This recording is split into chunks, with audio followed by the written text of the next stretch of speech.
Welcome back to the first one up. I am your host, Bosco Shima. It is a pleasure to have you guys here again.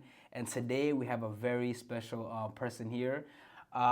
It's been hard to get a reach. She's so busy. She's doing a lot of things here on campus. Her name is Av, welcome back. Yes. Welcome to the Thank podcast. you. Thank you so much. How are you doing I today? appreciate it. I'm doing well. Busy day, but I'm happy to be here. That's amazing. Can you introduce yourself to the people? Yes, so my name is Avriel Geraldo. Everyone here calls me Av. Currently a senior here studying finance, double minor, business administration and marketing. I am in the ASF program, so currently completing my master's. Wow. Your master's as well? Yes, my master's. I didn't know that. Yeah. That's crazy. So I finished undergrad in December pretty early, and now I'm in my last semester of my master's. Wow. So, Av, how are you here? Like, what drives you? Like, what's your story? Can you please tell us about that? My story. Well, I grew up in Dorchester, so I am from Boston. Grew up in Fields Corner. My mom, my dad, my grandmother, she basically raised me like my second mom. I'm an older sister. I have a younger sister and a younger brother. And where I grew up, it wasn't, the cutest, the safest area. But I feel like that really encouraged my story today. I grew up in an area where financial literacy wasn't taken very seriously. There were a lot of people repeating many cycles, getting stuck in the same system. And just growing up, I knew I didn't want that for myself. So I did really well in high school. I went to Boston Land Academy. I had the amazing opportunity to receive a scholarship and kind of, work for everything that I wanted to. I grew up in a place where financial literacy wasn't taken seriously, but I had the opportunity to study finance here and build that for myself and educate myself. So that just really is a small part of what influenced my story today. Wow, that's amazing. And now you're here today as a senior at Bentley.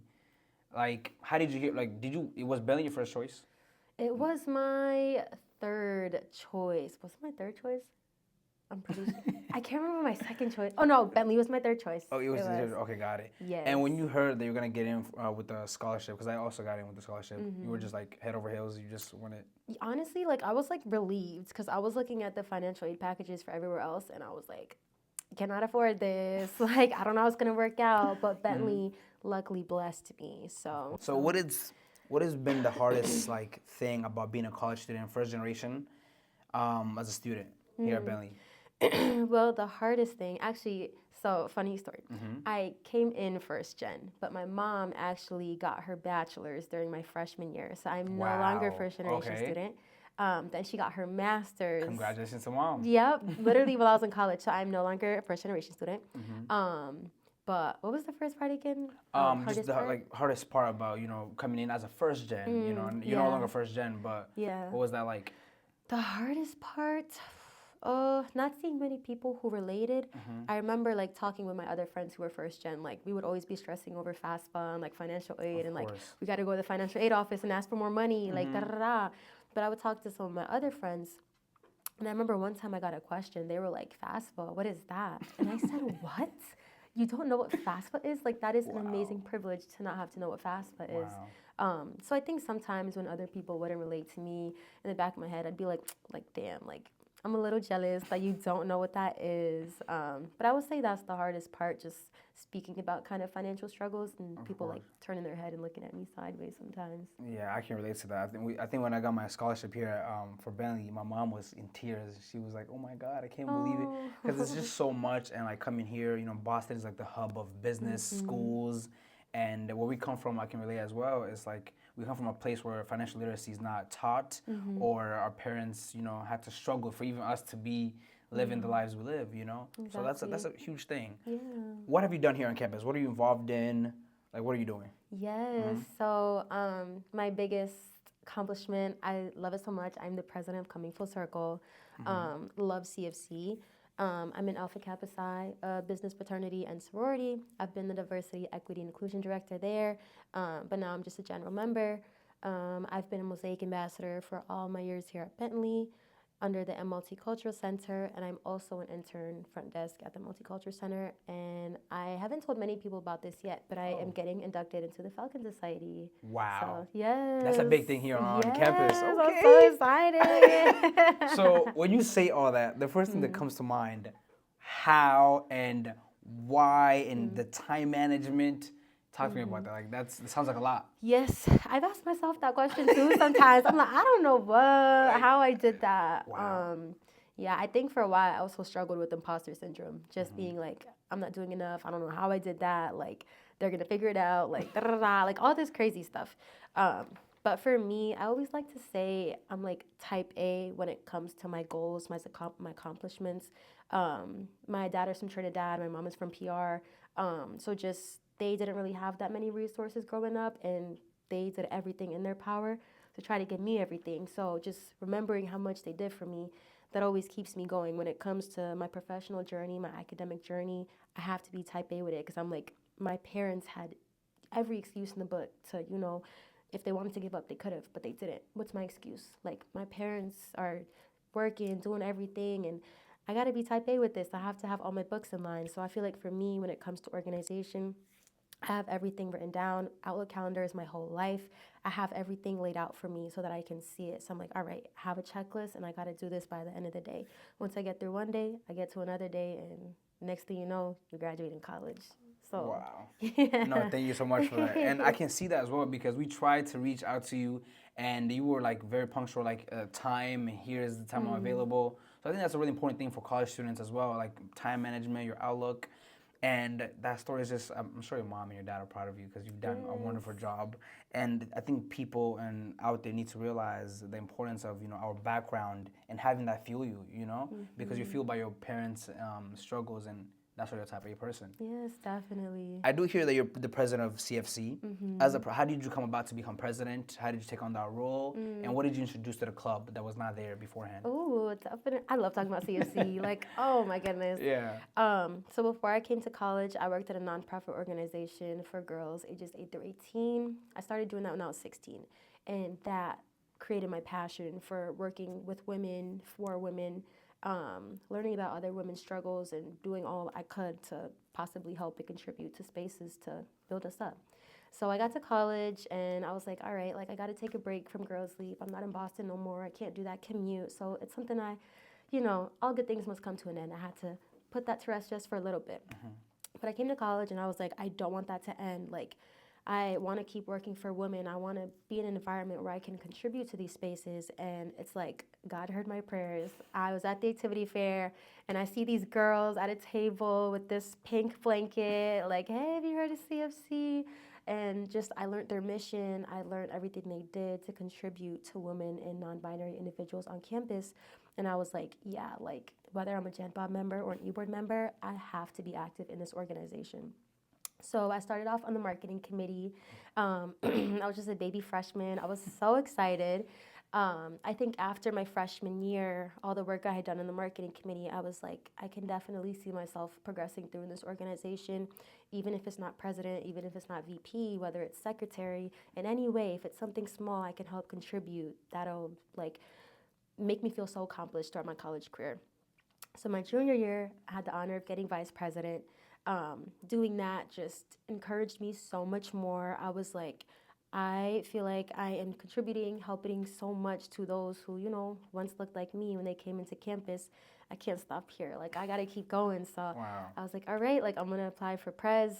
Had the amazing honor. The E-Board trusted me with the Prez role, and I'm glad they did because now I'm here doing things I couldn't imagine. One of the initiatives that I brought here, I actually ended up bringing back the nonprofit that I worked for, and I had them do a workshop for the girls in CFC. That's amazing. So it was like a coming full circle moment. I was able to combine both of my passions. So I was like, it's just one of the initiatives that I did I can never forget about it. I was so happy that they were able to travel from Boston and kind of bring that initiative and teach the girls at CFC who they were about. So. Wow, no, that's amazing. And also, I commend you for that. I think we need more people like you in the world to, communicate for the underrepresented. What drives you in that part of your life to be like, I need to speak for women of color and people in this diverse people? I would say a lot of things. The main thing I would say is growing up in a Caribbean household. There are a lot of stereotypes when it comes to women specifically. I haven't seen men treat women the greatest growing up. And it's too normalized in my family and especially within my culture. For some reason, I was growing up, it's something that I can never just be like, oh, like it happens, it's okay. I was like, yeah, hell no, it's not about to be me. No. Like, you're not about to do that to me. No. So just I think seeing the stereotypes that a lot of the women in my life had to go through, I really wanted to kind of be that person to help break generational trauma and just start new things. Kind of just show my little sister, I do everything for my siblings, show her that, you don't have to be the same as those we grew up around. You can do different things, although you're a woman. But yeah, I think just given the cultural stereotypes I grew up with, that was something that really inspired me. Wow, that is amazing. And I think that's also here at the First One Up what we're trying to do as well. Speak for people with like such as yourself.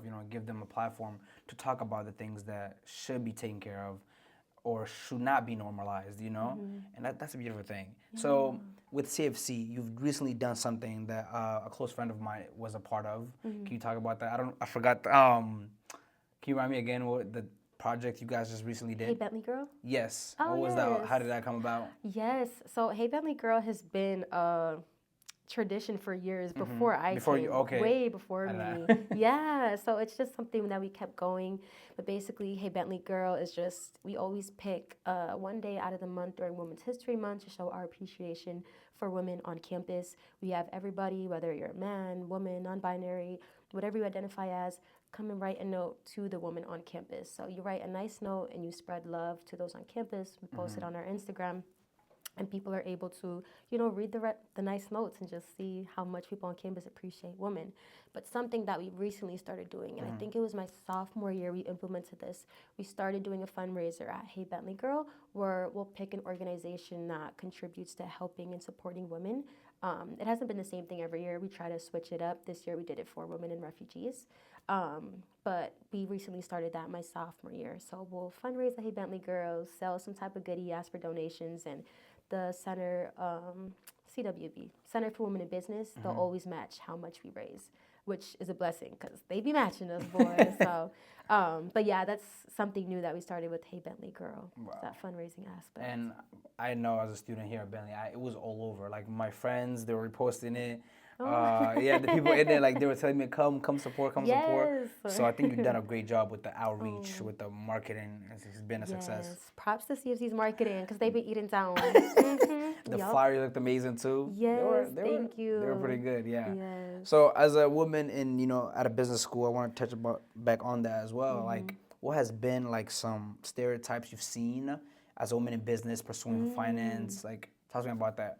Definitely. The first stereotype I thought of when people ask my major, and there's nothing wrong with any major here on campus, but people usually associate women with a marketing or management major or some type of creative major. When I say, oh, my major is finance, they're like, oh, like finance. Like they get shocked. Like if I were to say marketing, they'd be like, oh, okay, like that makes sense. Like, you know what I mean? Two different reactions. So I feel like when I even start with, oh, hey, my major is marketing, I usually get that shocked look or like that, wow, like you're doing finance. So that's just one I had to deal with. I would say, oh no, go ahead. How did you overcome that? I feel like I'm still trying to overcome that. Getting that reaction, I'm like, yes, I'm finance. Like, why you have to act all shocked every single time I say that? Like, every time I tell someone, they're like, wow. But just to not take it personal, I guess, I don't know, to not take it personal. I think I'm still working through learning how to not take it personal. Of course. But I think the world is such a cruel place where it's like we only place like, oh, this is for men or this should be for women. Yeah. Like people are all talented in like all different kind of ways. Like, some women are more talented than men, and that's the truth that we need to understand. Like just because you're a man doesn't mean you can do finance or accounting. No, women can also pursue that degree as well. And you're also doing finance. You're getting your master's in finance as well? Yes, they're studying a finance program, yes. Isn't it like a little hard? It's not fun. Did you do the advanced program? Yes, so I got in my sophomore year. So I started working for my master's spring of my sophomore year. Okay. I actually want to do that. So can you tell me about that? Like, how does that process work? Or does scholarship cover half of that? Or Okay, this is something you should know. I've been telling everyone this year who wants Please to let do me know. ASF. Okay, so your scholarship does. Let me start off how I started. Mm-hmm. They reached out to me. You have to have a certain GPA in finance to be able to qualify for the program. So they reached out. They were like, "Oh, hey, like you're pretty good, like with your GPA, you're in good standing. We would like to invite you to apply for the ASF program." And I was like, you know what? Bang out two birds with one stone, bachelor's and master's. Sign me up. So I did it. I got in. It was a pretty easy process, not as complicated as when we were applying to college, our senior year of high school. Pretty simple. They tell you sophomore year, spring, that you made it, and then that's when you start meeting with an advisor to plan out how the rest of your 2 years at Bentley will look. So I started working for those classes my junior year. The financial aid, it was only an extra 2,000 a semester, but even like some undergrad scholarships they'll cover that. I ended up asking for a little bit more at some point. And something that they don't put you on to, your last semester at Bentley, what's it called?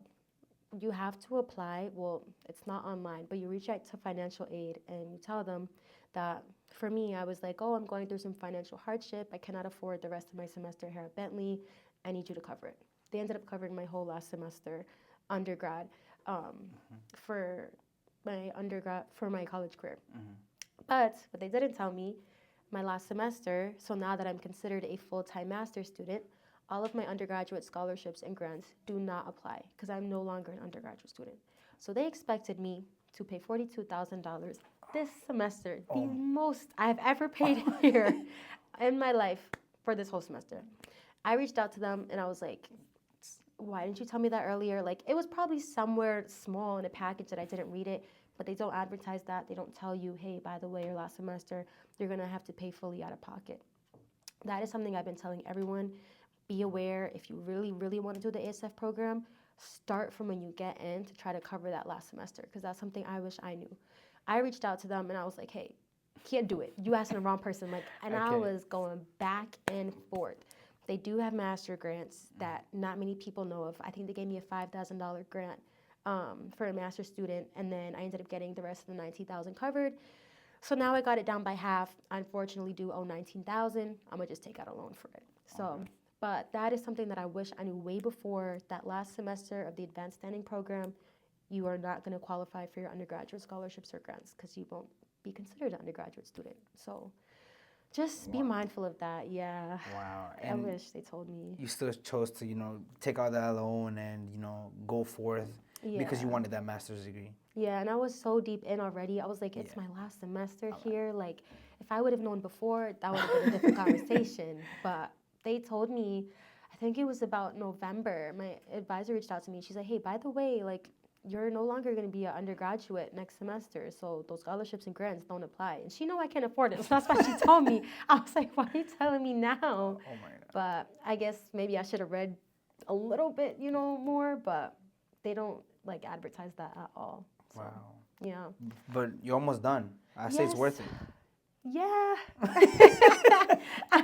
19,000. I cringed. I was like, oh, a $19,000 loan. Like, I don't want to do it, but... God. I was like, once I start working a few years in, 19,000 won't be bad to pay off. Won't be that bad. No, it's like a car. You know what I mean? So I was like, all right, let me stop being cheap. But yeah. Oh, that's amazing. Was there ever a time where you doubted your path? And if so, like, what changed? What made you like, you know what? Whatever. It's my feelings. I'm gonna just keep going. I would say every time midterms or finals comes around, I just want to, I don't know. I'd be like, oh, I can't do it. Like, I don't know. But I feel like it's a very short-term pressure because finals happen in, such a small time. That is the only time of the year where I'll find myself starting to burn out when I get to midterms or I get to finals. Very early on, I learned that I start to burn out for midterms and finals, only because you're going to spend long hours studying. There's going to be content that you don't understand. It's going to be frustrating. All these back-to-back deadlines, and it's like, this is impossible. Like, what do you want from me? Like, I'm just a girl. Like, I don't know what you want. I can't do all of this. But I feel like around my junior year, I very quickly learned to read, my signs when I'm going to start burning out, especially during midterms and finals, considering that I became more busy the older I got. So I started to learn how to advocate for myself more, how to notice, for example, when I'm stressed, I get really jittery and, I shake a lot, and it's just, I think it's just because I have a lot going on in my head. So that'd be like the first sign, like, all right, like I'm at a burnout, I'm getting overwhelmed. I need to like take a break. I need to stop studying, or I need to shut my phone off, tell people I need a break for today. I'll get back to you tomorrow. So times like that, it was really rough, especially when I didn't learn how to navigate, how to kind of, I don't know, I guess take care of myself or recognize my flags during midterms and finals. But yeah, during times like that, I was like, I don't think it's for me. I don't think I can do this. But then going back to this whole thing of my parents had no, like they had every excuse in the book, and I'm upset because I'm getting jittery during midterm start. Like, no, I was like, I got to keep going.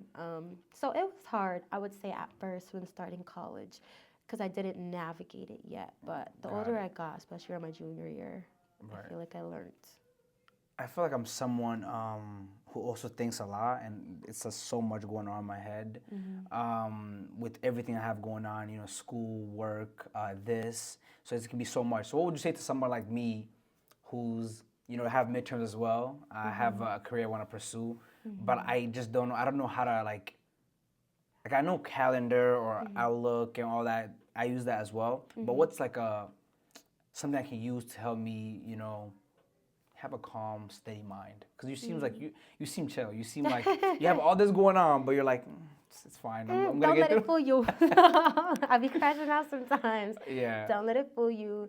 But I would say, and I tell this to everyone, use your resources. Like the Multicultural Center. I don't know if you talked to Claudette, DJ, Tasia. First week of school, I got in touch, but you need to use them. Like when I tell you, they'll be your therapist. Like even if you just want to go in and be like, hey, like I had a rough day, like I need to talk. They're really like they advocate for us. They're here for us. Use them for everything. Like you're having trouble finding a job, they'll literally connect you with an alumni. You're having trouble with financial aid. Claudette will do everything in her power to make it work out. So I would say definitely use your resources, especially within the MCC. Use academic advising. Use the counseling center. They're amazing. I recently got close to one of the workers there. Her name is Jen. She's been working very closely with CFC. So there's a lot of resources on campus that I feel like we don't use enough. Like we literally are paying tuition for this and we're not using it. Like, and these resources are literally free for us to use. Just use all of the resources you can. For sure, thank you. I can agree with that because I recently found out we had a counseling that you can go to therapy for. Yes, for free. Yeah, for free. Yes. I was like, what? Your tuition pays for it. Hello, like go. I did not know. And then also we have a nutritionist. I believe you can talk to them about your. I was like, what? Exactly. Yep. Yeah, I gotta definitely be aware of that. But so what's next for Av? Like, what's next for you? What are you going after graduation? Where are you going? So I mentioned earlier, I accepted a full-time offer with Clark's at their headquarters. Congratulations! Yes, I'm so excited. That's amazing. Yes, so I'm going to be on their global payroll team. Very excited to do that and see where it takes me.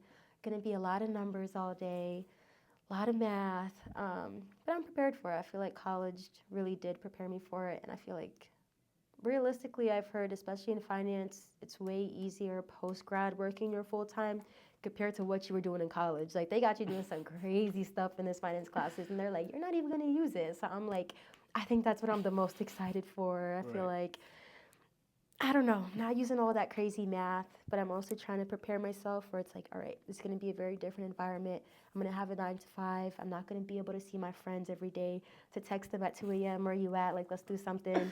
So just getting used to that. It's a little bittersweet, but I think I'm very excited to start my full-time career and see where that takes me. Wow, amazing. And I think you're going to do an amazing job. I mean, you have everything like, sorted here at Bentley. You're thriving. So I think you're going to do an amazing job. Yes. So, quick, I know we talked about this earlier, but can you tell us about how that came about? How did you land this full-time offer as a senior here at Bentley in college? How did you land that offer? Yeah, I'm not going to lie, especially my senior year, I was applying to jobs like crazy. Oh my gosh, yo, what? I was like, click, apply. Like, I don't care where it is, just take me. I can't even tell you how many jobs I applied for and only heard back from like, I want to say 4 or 5. And I probably applied to over like 60 jobs. 60 and you I'm not even exaggerating. Like, I think it's just like me freaking out, like, oh my God, like I need somewhere. But I feel like one thing that helped me a lot, especially when applying, if I saw the recruiter's email pop up, the first thing I would do immediately is email the recruiter. Like, oh, hi, like I just saw y'all had an opening, I just applied, and I would love to connect with you further about the opportunity. All the interviews I ended up getting was from the email that I sent. So whether it was a follow-up email or even a phone call, because I would always have my number in my signature and my emails, I feel like that is what really helped me. Kind of just putting myself out there, taking the shot, getting used to rejection and not hearing back from recruiters. If I would send an email, I'm like, damn, I sent you a nice email and you didn't reply to me, but it's okay. Like, my feelings aren't hurt. But putting myself out there and not being afraid of rejection, I feel like really helped me and landed me those interviews, especially with Clark's. That was such like a random apply. Like, I didn't think I was gonna get it. Wow. I feel like I got lucky with the recruiter. She was super nice. I ended up connecting with everyone throughout all 4 of my interviews. They were very nice people to conversate with. It didn't even feel like an interview. It felt like I just called them up, like, hey girl, what's up? Like, what are we doing today? Like, what do you want to talk about? So just connecting with them over that, being able to show recruiters my personality through interviews, I feel like is what really helped me, especially to landing my full-time at Clark's. So, Wow. yeah. Well, congratulations on that full-time offer. That's amazing. Thank you, thank you. Like I said this to you earlier, like I'm afraid to when I get to senior year and everybody's like, oh, Bosco, what's your job next year? Like, you know? Yeah. It's crazy. But what would you say, do you think that's pivotal to, you know, reach out, to write that email to that recruiter like, hey, we'd love to touch more back in with the job? You think that's important? Definitely. I would say definitely do that because what I learned, not many people do that. I feel like I learned that skill here, whether it's after applying or even after like each interview I had, I would always send a follow up. I'd be like, thank you so much for meeting with me. And I would say like a few things, like I learned about them, like I really appreciated you speaking about this and da da da. I hope we can stay in contact for the future. For some reason, they love follow ups. They love seeing that you're interested and, you know, you're someone that they can easily get in contact with. So I would really emphasize, send those follow up emails. Tell them you're interested. Tell them you're excited. Just send an email, but make sure it's professional. It shouldn't be anything like, oh, hey girl, what's up? Like, no. Be professional. But those emails really do help. So Well, I'd thank you. recommend. I would definitely be doing that next time we apply for a job. Yes. But so you seem like, to me, like you have a full-time offer, you're good, you're about to finish school, you have your like life set. What would you say to me or some students out there who are unsure about their lives or their next 4 years here at Bentley or seniors now who don't have a full-time offer? Like, what would you say to them? One thing that I heard a lot that everyone told me, everything happens for a reason and everything will happen when it's right for you. If it didn't happen, if you got that no, if you got that rejection, it's really for a reason. Whether you believe in God or not, like for me, I always believe God does things for a reason. Amen. Like, you know, he protects me from certain things. Maybe there's a reason that job did deny me. Like, he was protecting me from something that I didn't know about. So everything happens for a reason. Don't force it. Whatever is for you will come to you so naturally, and it'll happen when you didn't even expect it. So just don't control things that are out of your control. You control it to a certain extent, but after that, when it's out of your control, I would say put it in God's hands if you believe in God. Amen. No, I think everybody should believe in God, and I do believe in God. I think I'm only here because of God, and but I need to use that what you just said. Like, if it's not for you, maybe God is protecting you from something. Because I can get in my head about like, oh my God, why didn't I get this position, this job, or this internship? Because internships, Bentley value internships a lot. So it's like, them internships. so like, God, why don't I have this internship? Because like, honestly, me too. I've applied to like 20 internships this summer, but I haven't heard back from any yet. So I'm like, what's going on? Like, is my resume not good enough? So I think that's important to understand. Thank you. So we're gonna do a little segue here about for students. What advice would you give your freshman self or any freshman out there? Oh, advice I give my freshman self. Oh my God, I don't know. Freshman year, she was a mess. Like, freshman year me, I don't even want to say this because I feel like I had so much fun in freshman year. Like, I was going to say, like, I would say don't be too hard on yourself. Like, I feel like I've always been very academically driven, and I'd be very hard on myself my freshman year. But I feel like I had a pretty good job at having fun. But I would just tell myself, don't beat myself up. Yeah, especially when it came to academics. everything will work out. You're smart, you're capable, you're intelligent. Like I said, if it's not for you, it's not for It's you, not and for that's you. okay. For freshmen, like in general, mm, I would say one thing I would say is you have time. I feel like one thing a lot of freshmen think when they get here, they see a lot of like upperclassmen, like, doing stuff in e-boards, getting internships, getting jobs. If you're a freshman, like, relax. Like, you just got here, you just finished high school. Like, it's so you don't have to have your whole life figured out for you. Um, Maybe senior year, okay, different story. But as a freshman, like, I would say enjoy college. Enjoy Like, college. this only happens once. You only have freshman year once. So don't stress it. Take your time and have fun. Of course. No, thank Mm-hmm. you. And I hope every freshman out there heard you. What's one mistake that you see college students make? One mistake I see college students make. Not me, because I am very stern when it comes to my attendance for class. And I Okay. would say like a easy like mistake Mm-hmm. is people usually like miss class a lot. They'd be like, oh, I'm gonna miss this class, like da da da. Mm, But sometimes it'll be towards your participation grade, and those were the easiest points you could points. have got. It could have been the difference between you getting a B plus and between you getting that A minus. And I've seen it so many times where it's like they lost 3 points for participation because they missed like 6 classes, but participation was 10% of your grade, and that was the difference between a 3.7 GPA and a 4.0. So just don't lose easy points when it comes to class, especially when it comes to just show Sure. up. You don't gotta talk, just show up, and it can make a big difference. No, I agree with that because I think that brings me back to the high school days where you're like, oh, I'm about to skip this. But high school didn't really matter. But college, they actually count Exactly. attendance like you showing up, like They it's 10% do. of this, and And so not every professor though, yeah, but some of them, oh my gosh, like they love their participation. So yeah. I would say those are just the easiest points you can get. So don't Okay, mess that up. no, we definitely want. Thank you. What's what's something that you wish students took more seriously early on or even now? Just like take this serious. Like you can have fun, you can dilly dally here and there, but what's something that you want students to take serious? To take serious. Mm, I think I'm gonna just go back to what I was saying earlier. Like, take your grades seriously. Like, believe it or not, some jobs do look at GPAs. Did yours look at your GPA? It wasn't in the job requirement that I had to have a certain GPA, but they mentioned my GPA many times in the Okay. interview. So whether they state it explicitly or not, for many jobs they do look at the GPA. There were a few jobs that I applied to, they wouldn't let you apply unless you had a 3.0, unless you had a 3.3 and up.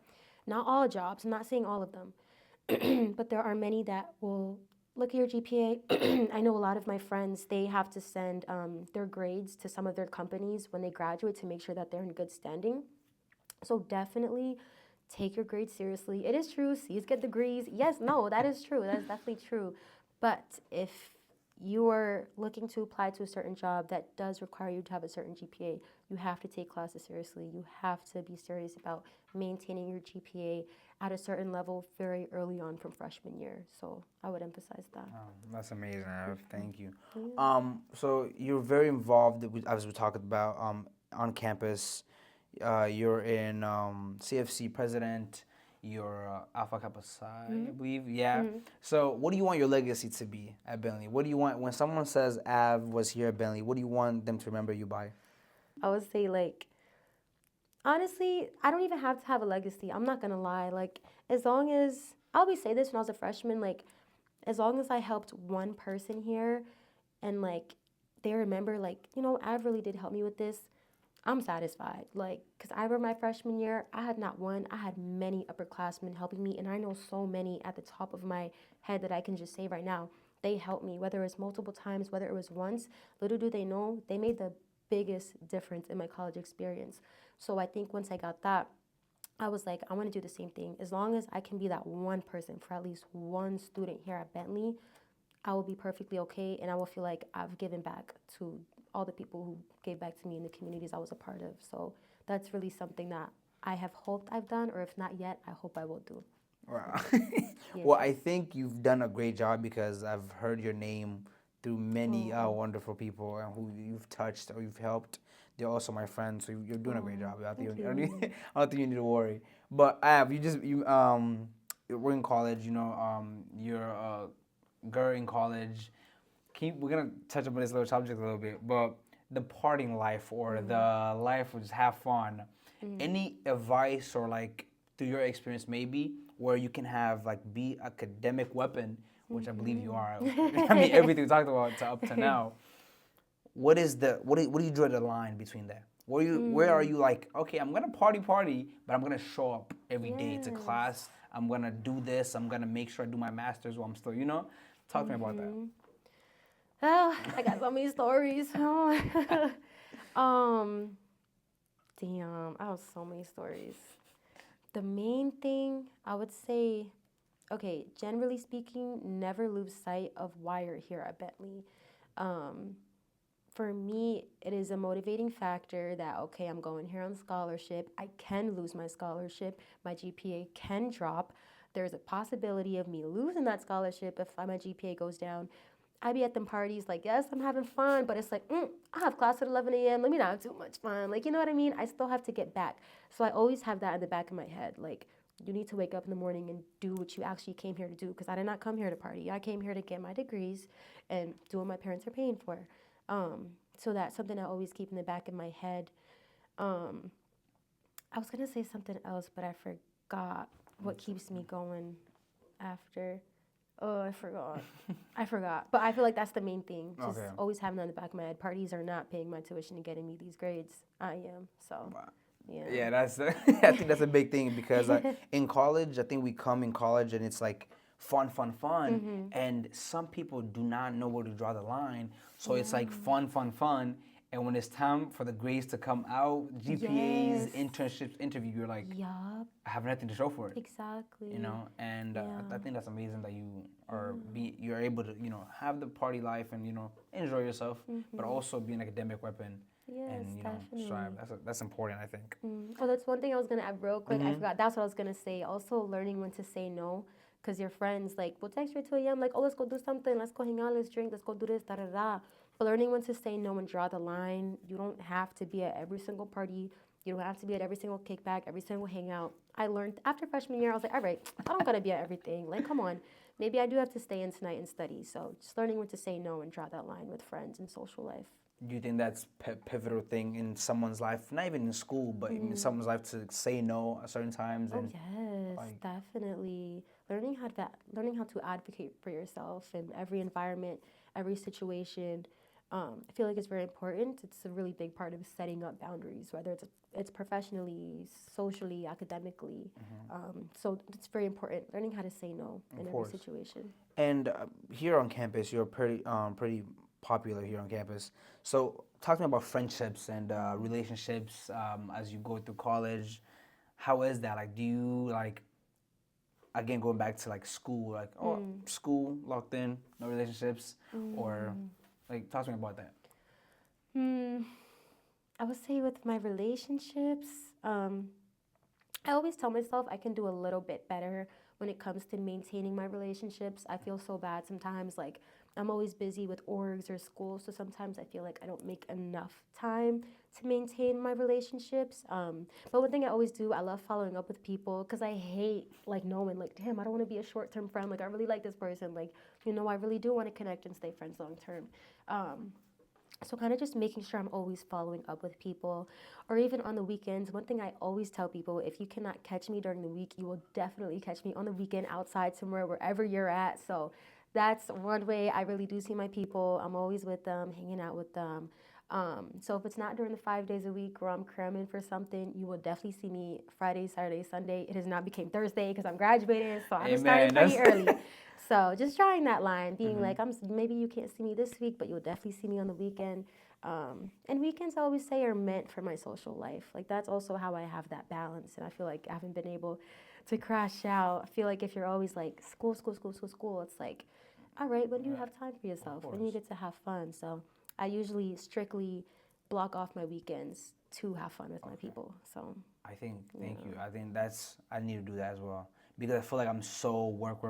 Even on Saturdays, I even push in work on Saturday, and even Sunday, which is bad. It's like a rest day. Yep, it is a rest day. I know. I should probably just stop that. Yeah, I don't do homework on Saturdays or Sundays unless I badly need, during midterms or finals.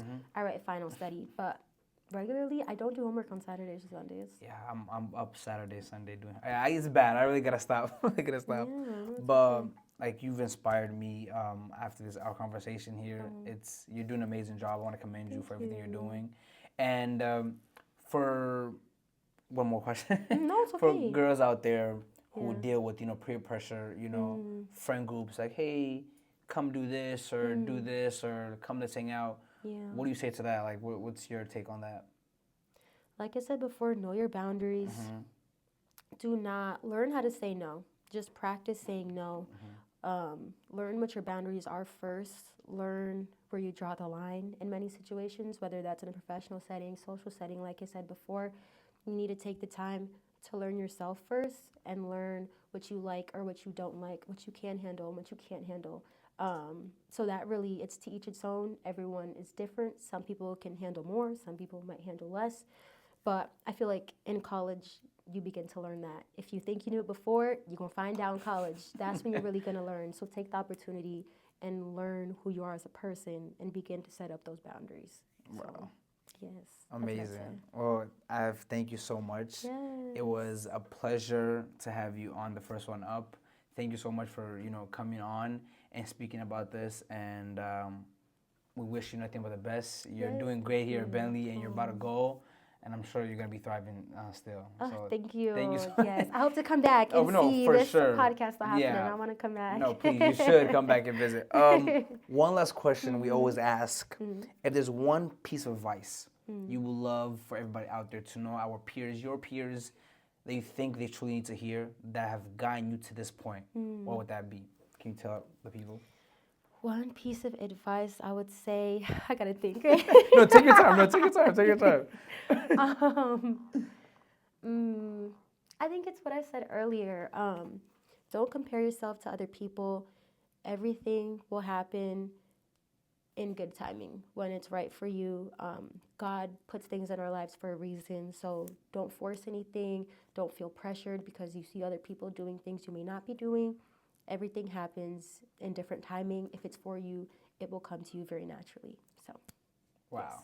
Beautifully said. Thank you so much, Av. It was a pleasure. Yes, and wish you nothing but the best. Thank you so much. Thank you. I loved it. Of course.